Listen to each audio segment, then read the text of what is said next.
Hi friends, నేను శరణ్యాని. ఈరోజు ఏడడుగుల బంధం సెకండ్ ఎపిసోడ్లోకి వెళ్ళిపోదమ్మా. రచించిన వారు మీనా ముక్తేశ్వర్ గారు. ఏమో మంచి కబుర్ చెప్పొచ్చు కదన్నయ్య అంటున్న తమ్ముడు మాటకు, లేదురా, ఎన్ని సంబంధాలను చూడలేదు, వారి ముఖాలలో ఉన్న భావాలు అంతకన్నా ఎక్కువగానే కనిపించాయి ఆడవాళ్ళ ముఖాల్లో భావాలు అన్నాడు శ్రీనివాస్ గారు. ఇలా ఎన్నాళ్ళు ఒంటరిగా ఉంటావు, పెళ్లి చేసుకోవా అన్నారు శ్రీనివాసరావు గారు.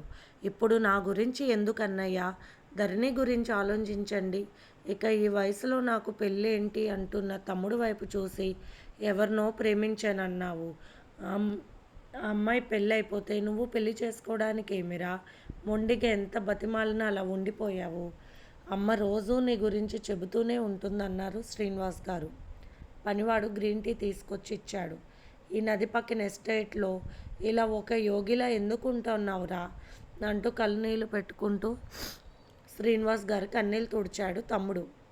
అసలు ఎంత హుషారుగా ఉండేవాడివిరా, ఆ కాలేజ్ రోజులు అవి తలుచుకుంటే ఆ అల్లరి, ఆ చిలిపితనం ఏమైపోయాయి అంటున్న అన్న మాటలను ఇంకా చాలు అన్నయ్య అంటూ నవ్వేశాడు. శ్రీనివాసరావు గారు ఎన్నో సంవత్సరాలుగా తమ్ముడిని పెళ్లికి ఒప్పించలేకపోయారు. ఇప్పుడు ధరణి విషయంలో కూడా ఒక రకమైన బాధను అనుభవిస్తున్నారు.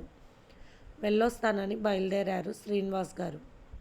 అక్క గదిలోకి చేరారు గీతిక, శ్రావణి. ఒకవేళ పెళ్లి వాళ్ళు ఒప్పుకుంటే నీకు ఇష్టమైన అక్క అన్నది శ్రావణి. అదే పిచ్చి ప్రశ్న.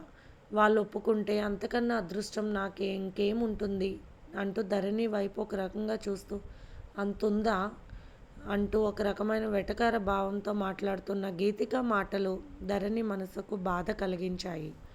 అక్కడున్న పట్టుచీర చక్కగా మడతపెట్టి పెట్టింది శ్రావణి. బీరువాలో పెట్టేసింది నగలు, చీరలు. ధరణి కళ్ళు ఎరుపెక్కడం గమనించిన శ్రావణి మనసు ఎంతో బాధగా మూలిగింది. అక్కకి సంబంధం కుదిరిపోతే బాగుండు. అనవసరంగా మాట్లాడే వాళ్ళ నోటికి తాళం వేసినట్టు అవుతుందని మనసులో కోరుకుంది శ్రావణి. అద్దంలో చూసుకుంటున్న గీతిక, అబ్బా, నా రూమ్లో అద్దంలో కన్నా ఇక్కడ మరింత అందంగా కనిపిస్తున్నాను కదూ నేనంటూ నవ్వుకుంది గీతిక. నిజంగా చాలా అందగత్త గీతిక. ఇంతలో గీతికకు ఫోన్ మోగింది. నెంబర్ చూసిన గీతిక పరుగున డాబా మీదకు వెళ్ళింది. ఆమె ముఖం ఆనందంతో వెలిగిపోయింది. ఎందుకే నన్ను అలా వేధిస్తావు అంటున్న రాకేష్ మాటలకు, నేనా, నిన్ను వేధించానా అంటూ చిలిపిగా నవ్వింది గీతిక. అబ్బా, ఎంత బాగున్నావో తెలుసా, నీ అందం ముందు అజంతా శిల్పం కూడా వెలవెలబోతుంది.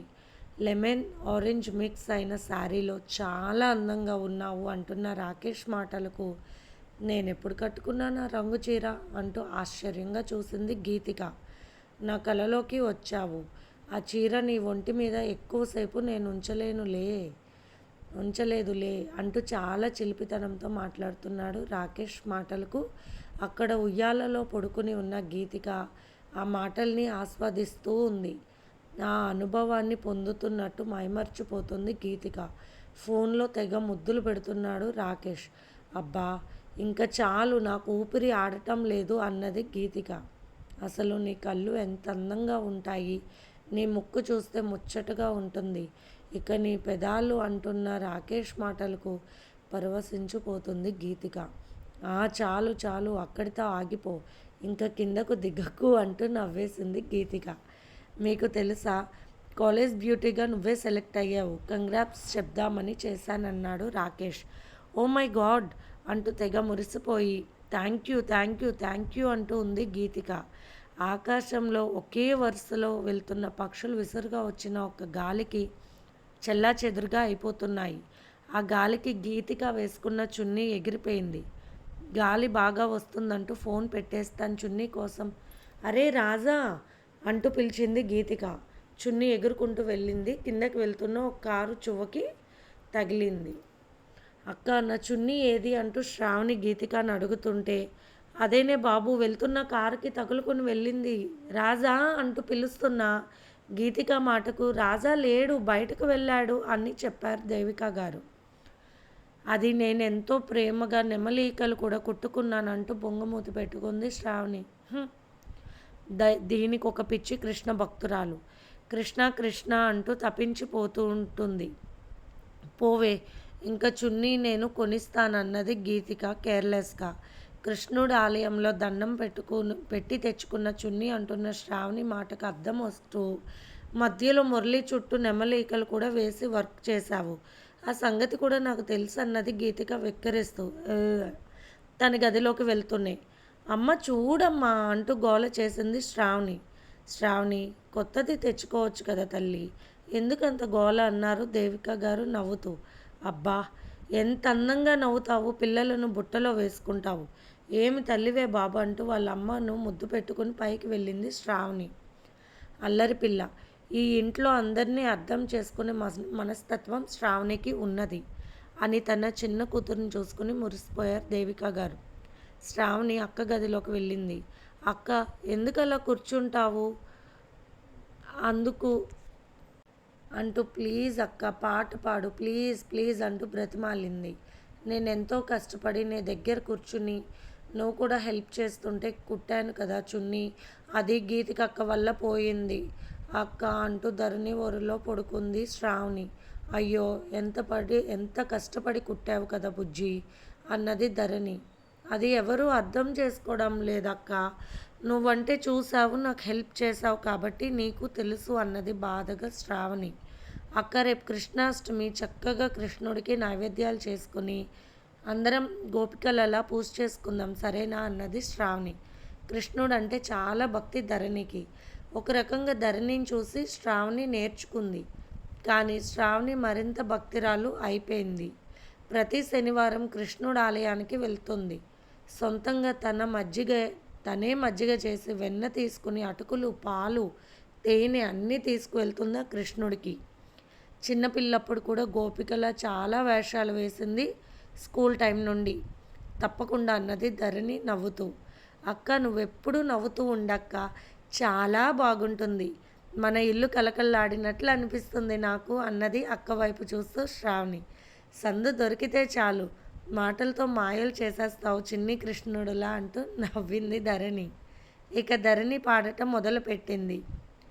కృష్ణ, నిన్ను నమ్మినాను రావా, నా మనసు ఏలేరా కృష్ణ, దీనురాలైన నన్ను కాపాడలేవా కృష్ణ అంటూ పాడుతున్న ధరణి పాటలోని ఆతురతను గమనించిన శ్రావణి వీణ పక్కన పెట్టి, అక్క, ఇలాంటి పాట వద్దు, కృష్ణుడు బృందావనంలో రాధతో చేసే అల్లరి పాట పాడక్క అన్నది శ్రావణి.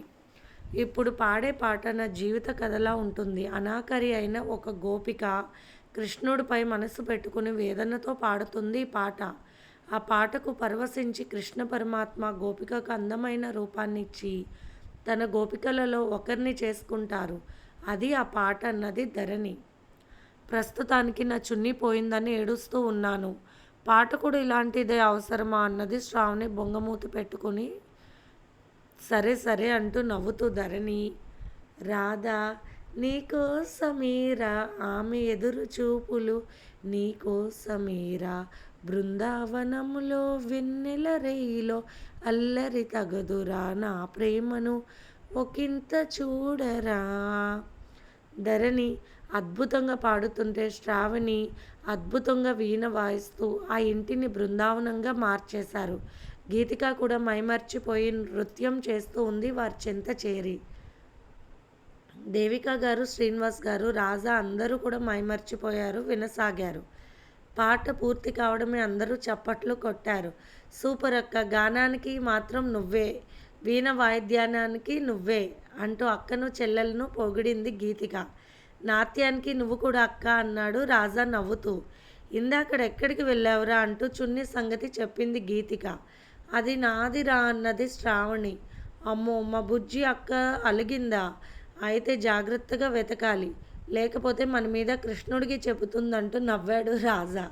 చూడండి నాన్న, అందరూ నన్ను కృష్ణ భక్తురాలని ఎగతాళి చేస్తున్నారన్నది శ్రావణి గారాభంగా తండ్రి దగ్గరకు వెళ్ళి. అది నిజమే కదా అన్నది గీతిక నవ్వుతూ. ఒక్కసారి అందరూ నాతో రండి అన్నది గీతిక. శ్రావణి గదిలోకి తీసుకువెళ్ళింది. అక్కడ అందంగా ఉన్న కృష్ణుడి మట్టి విగ్రహం టేబుల్ మీద పెట్టి పూలతో పూలమాలలు వేసి వెండి ఆభరణాలతో అందంగా అలంకరించింది శ్రావణి. ఒక అందమైన వెండి పళ్ళెంలో ప్రమిద పెట్టి దీపం వెలిగించి చుట్టూ పువ్వులు పెట్టి అలంకరించింది. గోడల మీద నెమలికలు, అక్కడికక్కడ చిన్న కృష్ణయ్య బొమ్మలు, కృష్ణుడి లీలలు అన్నీ కూడా ఆర్ట్ వేసి పెట్టి ఉన్నాయి గోడల నిండా. అవన్నీ చూసిన శ్రీనివాస్ గారు, దేవిక నవ్వుకున్నారు. ఆర్ట్ మాత్రం పెద్దక్క వేసినదే అన్నది నవ్వుతూ శ్రావణి. డాడీ, బుజ్జక్క వేసిన బొమ్మ ఒకటి చూస్తారా మీరంటూ అక్కడ సొరుగులో ఉన్న ఆర్ట్ తీశాడు రాజా. వద్దురా, దెబ్బలు పడతాయి నీకు అంటూ శ్రావణి పట్టుకున్నా కూడా వినకుండా ఆర్ట్ చూపించాడు రాజా. అయ్యో, చిన్ని కృష్ణుడి ముఖం ఆంజనేయుడు ముఖం అయిపోయిందంటూ గీతిగా ఒక్కటే నవ్వు. ఇక తల్లిదండ్రులు, ధర్ని అందరూ నవ్వులు. మీరందరూ ఎప్పుడు ఇలా నవ్వుతూ ఉంటే నేను ప్రతిరోజు ఏదో ఒక ఆర్ట్ వేస్తానంటూ నవ్వింది శ్రావణి ధరణి వైపు చూసి మురిసిపోతూ. నేను నేర్పిస్తాను కదరా నీకన్నది ధరణి. పెద్దక్క, నువ్వు నేర్పించినా కూడా బుజ్జక్క వేసిన ఆర్ట్కి మనం ఎగ్జిబిషన్ పెట్టొచ్చు. ఏ బొమ్మ ఎవరిదో కనిపెడితే బహుమతి అంటూ నవ్వేశాడు రాజా. అమ్మ, నువ్వే వీడికి గారాబం చేశావు, కొడుకుని నెత్తిన ఎక్కించుకున్నావు అన్నది బొంగమూత పెట్టుకుని శ్రావణి. ఈ ఇంట్లో నీకన్నా నెత్తినెక్కే వాళ్ళు ఎవరు లేరన్నాడు రాజా నవ్వుతూ. అంతే, రాజా వెనుక శ్రావణి పరిగెత్తింది. శ్రావణి పొడుగటి జడలు పట్టుకుని ఆడించాడు రాజా. రెండు జల్ల కోతి అంటూ. అమ్మ, దీని బొమ్మ ఇది వేసుకుంటే ఆ బొమ్మని బయట దిష్టి బొమ్మగా పెట్టుకోవచ్చు మనం అంటూ రాజా చేసిన అల్లరి అంతా ఇంత కాదు, పడిపోతారు జాగ్రత్త రాజా అంటూ పిలిచింది ధరణి. కొమ్మ మీద కోతి లాంటి వాడు పడడక్క అంటూ నవ్వుతూ ఇల్లంతా పరిగెత్తింది శ్రావణి. సంతోషంగా నవ్వుతున్న ధరణి వైపు చూస్తూ ఎప్పుడు ఇలాగే నవ్వుతూ ఉండాలి తమ కూతురు అనుకున్నారు శ్రీనివాస్ గారు, దేవిక గారు. పెద్ద రాజమహల్ లాంటి భవంతి. గేట్ వాచ్మెన్ తీయడంతోనే ఖరీదైన కారు లోపలికి వెళ్ళింది. కారులో నుండి కిందకి దిగాడు కృష్ణవర్మ.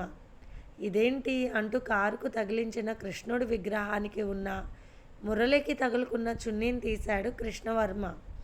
ఇది అంటూ ఆ చున్నీని పట్టుకుని చూస్తున్నాడు కృష్ణ.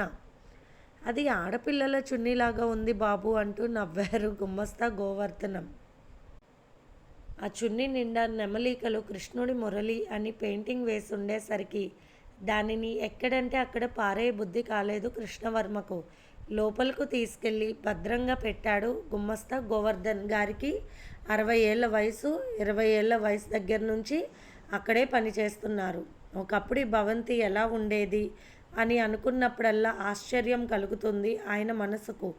ఆ భవంతి ముందు చుట్టూ ఖాళీ స్థలం చాలా ఉంది. మధ్యలో శ్రీకృష్ణుడికి చిన్న గుడిలా కట్టించారు కృష్ణవర్మ. కృష్ణుడు భక్తుడు.